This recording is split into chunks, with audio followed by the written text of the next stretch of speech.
একদিন বিকেলে আলুগুলো সিদ্ধ করতে করতে ভাবতেছিলাম ইন্টারমিডিয়েট পর্যন্ত কি সুন্দরভাবে না দিনটা কাটিয়েছিলাম, জীবনটা কাটিয়েছিলাম।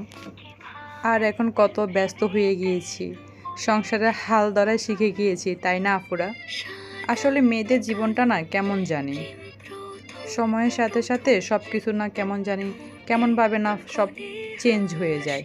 এই তো আজকে সকালে আমি ভাবতেছি যে লইট্টা মাছ রান্না করব। এই মাছটা না আমার খুবই ভালো লাগার একটি মাছ।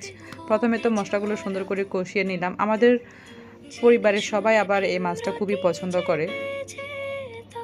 আমি আজকে ভাবতেছিলাম যে একটু স্কিন কেয়ার করব, রান্নাবান্না মাঝেই করব। তখন আমি মশলাগুলো কষিয়ে মাছগুলোকে কষিয়ে রেখে তারপর ভাবতেছিলাম আর কি যে যাই একটু স্কিন কেয়ার করে আসি।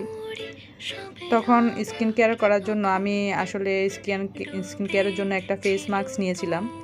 এই ফেস মাস্কটা অবশ্যই আমি আড়ং থেকে নিয়েছিলাম।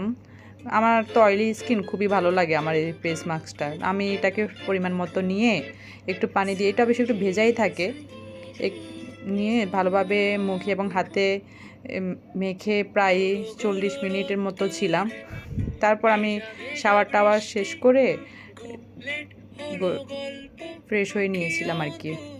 এই যে এখানে আমি আমার প্রয়োজন মতো নিয়ে নিয়েছিলাম, যতটুকু আমার প্রয়োজন হয় আমি দেখাচ্ছিলাম আমি আমার হাতে কিভাবে লাগাতে হয়।